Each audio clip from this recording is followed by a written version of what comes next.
अखिल भूमंडलीय सर्व शिरोमणि मुनि समाज के संस्थापक आदि मुनीश्वर योगेश्वर सद्गुरुदेव शिव मुनि महाराज की जय। उपस्थित मुनि वृंद, साधु सज्जन वृंद, संत वृंद, साधक वृंद, आध्यात्म ज्ञान के जिज्ञासुओं और प्रेमियों, सभी श्रोता वृंद, आप सभी को मेरा कोटिशः नमन, सप्रेम जय जय। आध्यात्मिक चर्चा चल रही है और हम लोग सद्गुरुदेव शिव मुनि महाराज रचित ग्रंथ वेदांत सिद्धांत के अंतर्गत अध्याय 15 पर चर्चा कर रहे हैं। शीर्षक दिए हैं सद्गुरुदेव शिव मुनि महाराज ब्रह्म या ईश्वर का प्रत्यक्ष दर्शन। और वेदों के मंत्रों को बतलाकर सुना हम लोगों को साफ साफ बता रहे हैं कि इसी मनुष्यात्मा को वेदों ने ब्रह्म माना है।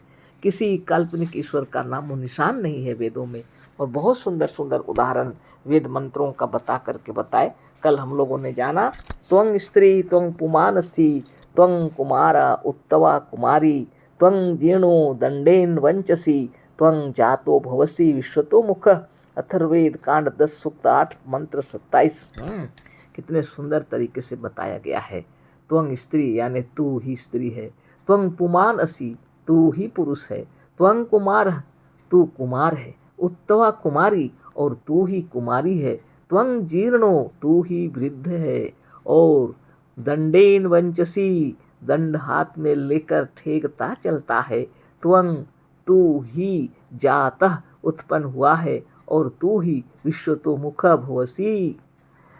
इस विश्व भर में संसार भर में चारों तरफ प्रमुख है। बताइए ये मनुष्य आत्मा के बारे में ही कहा गया है, क्योंकि यह स्त्री है, पुरुष है, बालक है, बालिका है, वृद्ध भी हो जाता है, लाठी पकड़ करके भी चलता है, यही जन्म भी लिया है और विश्व में चारों तरफ यही प्रमुख है। जितने नर नारी बाल वृद्ध जितने आप दिखाई पड़ रहे हैं मनुष्य आत्मा यही ब्रह्म है। तो ब्रह्म तो सभी प्राणी जितने हैं सभी ब्रह्म है, लेकिन जितने जो जीव जंतु हैं उनमें सबसे श्रेष्ठ मनुष्य को माना गया है, क्योंकि यह ध्यान तपोबल से योग बल से अपने आप को जान सकता है। ध्यान और तपोबल से स्वयं को जान लेता है, समाधिस्थ होकर के स्वरूपस्थ होकर के जीवन मरण के रहस्यों को जान लेता है और मोक्ष प्राप्त कर लेता है ना। और बाकी सभी जीव जंतु हैं वो सब ध्यान तपस्या नहीं कर सकते और ना तो वो लोग मोक्ष प्राप्त कर सकते हैं, उसी हालत में रहते। लेकिन मनुष्य आत्मा तपोबल से अपने को जान लेता है। इसको 184 कहा गया है। अंडज पिंडज स्वेदज और उद्भिद में से यही एक मनुष्य आत्मा है जिसको देखो यह 84 कहा गया है ना। यही मोक्ष का अधिकारी है। तो वेदों ने इसी को पुकारा है, इसी को ब्रह्म माना है। इतना सुंदर उदाहरण और कहाँ हो सकता है। वेदों ने इसे ब्रह्म कहा है। आगे पढ़ते हैं।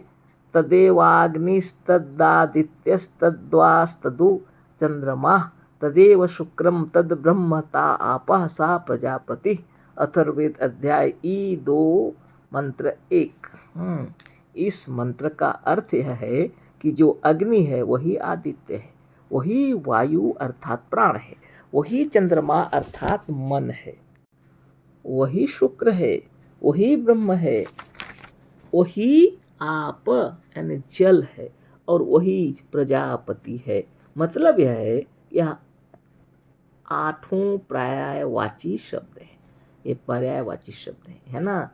चंद्रमा का अर्थ मन इसलिए किया है कि इसी यजुर्वेद के 31वें अध्याय में 12वें मंत्र में कहा है कि चंद्रमा मनसो जाता। तो आगे पहले इसको पढ़ लेते हैं, अच्छा समझ लेते हैं, फिर आगे पढ़ेंगे, है ना। देखिए कितने सुंदर तरीके से इस मंत्र में बतलाया जा रहा है। इस मंत्र का अर्थ यह है कि जो अग्नि है वही आदित्य है। अग्नि है वही आदित्य है। सूर्य है मतलब आदित्य, सूर्य को भी बोलते हैं, आत्मा को भी बोला गया है अग्नि, अग्नि आत्मा को ही बोला गया है। अग्नि सूर्य आदित्य मतलब सूर्य होता है, आदित्य मतलब आत्मा भी है। और गुरुदेव उसी को बता रहे हैं और मंत्र यही कह रहा है। मंत्र का अर्थ यह है कि जो अग्नि है वही आदित्य है, वही वायु है ना अर्थात प्राण है ना। हमारे शरीर में प्राण शक्ति चल रही है वायु के रूप में। वही चंद्रमा अर्थात मन है, प्राण वायु जिसको बोलते हैं, सिर्फ वायु नहीं, प्राण वायु है ना। और कह रहे हैं वही चंद्रमा अर्थात मन है। तो जो मन है, जो आत्मा है, वही प्राण है, वही वायु है, वही सूर्य है, वही अग्नि है, कहने से चलेगा। वही चंद्रमा है, वही मन है। और आगे लिखे वही शुक्र है, वही ब्रह्म है, वही आपह यानी जल है, और वही प्रजापति है। मतलब यह है कि यह 8 पर्यायवाची शब्द हैं, माने एक चीज को 8 प्रकार से कहा गया है। 8 का अर्थ एक ही है। आप अग्नि कहें तब भी आत्मा, आदित्य कहें तब भी आत्मा, वायु यानी प्राण वायु वो भी आत्मा बिना है ही नहीं, उसकी महिमा। चंद्रमा भी मन का ही निकला हुआ है, वही शुक्र भी है, वही ब्रह्म है, और वही प्रजापति जो उत्पन्न कर सकता है, जन्म दे सकता है, जन्म ले सकता है, वही प्रजापति है। मतलब यह है कि यह 8 पर्यायवाची शब्द हैं। चंद्रमा का अर्थ मन इसलिए किया है, इसी यजुर्वेद के 31वें अध्याय के 12वें मंत्र में कहा है, चंद्रमा मन सो जाता। यजुर्वेद के अंदर ही 31वें अध्याय के 12वें मंत्र में चंद्रमा मन सो जाता। उबट और महीधर भाष्य में भी कहा है, चंद्रमा मनसः चेतसः अजायत अतः मन एव चंद्रमा, है ना। इसलिए इसमें भी उबट और महीधर भाष्य, इसमें भी चंद्रमा मनसः चेतसः अजायत अतः मन एव चंद्रमा। चंद्रमा मन से ही उत्पन्न हुआ है, मनुष्य से उत्पन्न हुआ, मनुष्य ही होता है। घोड़ा से घोड़ा हो, हाथी से हाथी, शेर से शेर, और गेहूं से गेहूं होता है। अतः मन से उत्पन्न हुआ यह चंद्रमा भी मन है। शरीर के अंदर की बातें हो रही, बाहर की चंद्रमा को जो मन ने ही उत्पन्न किया है। शरीर के अंदर जो आत्मदेव के अंदर जो मन है वही चंद्रमा है।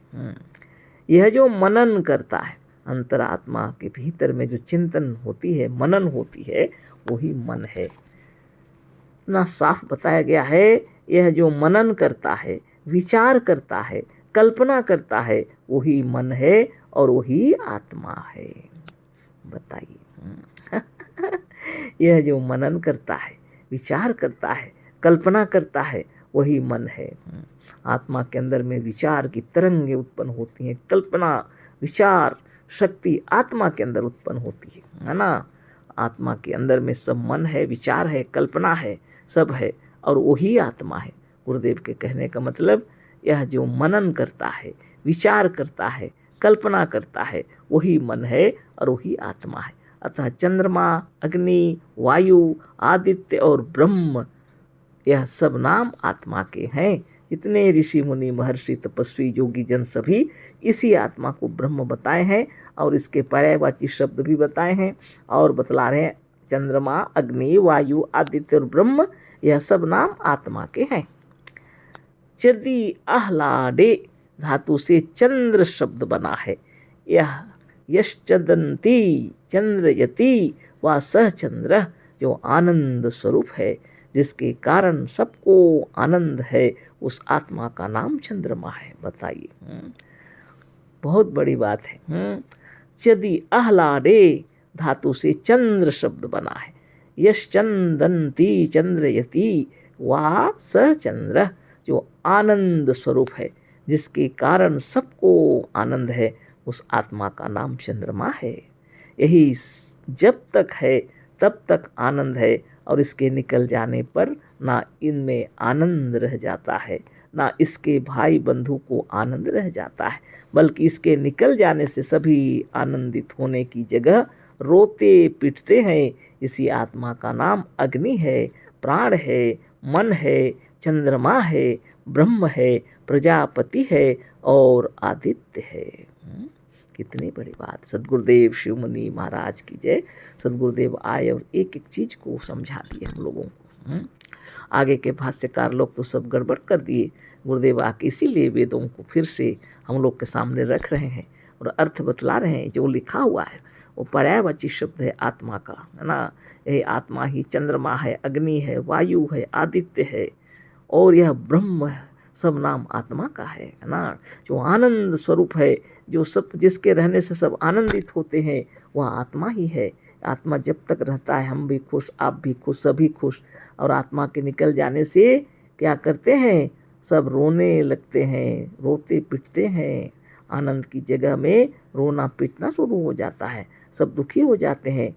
कोई भी छूट जाए, कोई चला जाए, शरीर छोड़ के मर जाए तो हम लोग रोते पिटते हैं, कितने तकलीफ से पीड़ित हो जाते हैं। आत्मा जब रहती है तो आनंद से भरे होते हैं, है ना।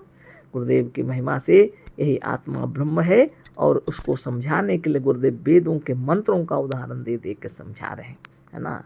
अथर्ववेद के मंत्र का उदाहरण दिए और आगे फिर पढ़ते हैं।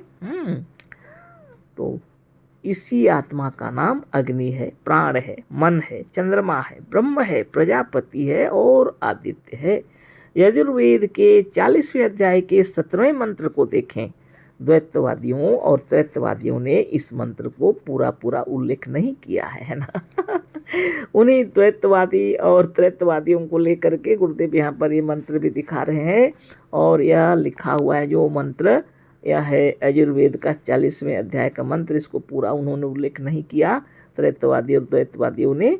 यो सावदित्ये पुरुष सो सावहम ओम खम ब्रह्म, अर्थ दिया है वह जो आदित्य है, वह जो आदित्य में या सजीव शरीर में जो चेतन परम पुरुष है वह हम ही है, वह वही, यही भीतर का हम या अहम है और यही ओम है। यो सावदित्य पुरुष सो सावहम ओम खम ब्रह्म, वह जो आदित्य में या सजीव शरीर में जो चेतन परम पुरुष है वह हम ही है, वह यही भीतर का हम या अहम है और यही ओम है, अर्थात इसी का नाम ओम है। और यही आकाशवत निराकार अक्षर है और यही महान है। ओम एक सानुनासिक स्वर अक्षर है और अक्षर होने से आकाशवत निराकार है। वृद्धो धातु से ब्रह्म शब्द बना है, अतः इसका अर्थ महान भी है। आत्मा चेतन होने से सब जड़ तत्वों से, सारे जड़ संसार से महान है, इसलिए ब्रह्म है। शब्द आकाश का भी गुण है, शब्द भी आकाशवत निराकार है। आत्मा भी अपने स्वरूप से निराकार है और आदित्य नाम भी ब्रह्म का है और ब्रह्म आत्मा है, अतः आदित्य भी आत्मा है। आदित्य नाम ब्रह्म का है। जैसा कि यजुर्वेद के अध्याय 32 मंत्र 1 में कहा है, तदेवाग्निस्तदित्यस्य तद्वायुस्तद्दु चंद्रमा तदेव शुक्रम तद ब्रह्मता आपः स प्रजापति। कितनी सुंदर बात है। इस मंत्र में बता दिया कि यह आदित्य नाम भी ब्रह्म का है। तो बहुत बड़ी बात हो गई है ना। सदगुरुदेव शिवमुनि महाराज की जय। तो इसमें समय हो गया, कल फिर चर्चा होगी। तो अक्षर का मतलब एक वर्ण भी होता है और अक्षर का मतलब ब्रह्म होता है जो कभी नाश नहीं होता। अ और क्षर जिसका नाश नहीं है वह कौन है, यही आत्मा है। सो सावदित्य पुरुष सो असाव ओम खम ब्रह्म, है ना। वह जो आदित्य में या सजीव शरीर में जो चेतन परम पुरुष है वह ही है, वह यही भीतर का हम या अहम है, यही ओम है, अर्थात इसी का नाम ओम है। और ये आकाशवत निराकार और यही महान है। आकाशवत निराकार अक्षर है और यही महान है। सद्गुरुदेव शिवमुनि महाराज की जय। और बहुत समय हो गया, अशेष धन्यवाद, कोटि से नमन, सप्रेम जय जीव।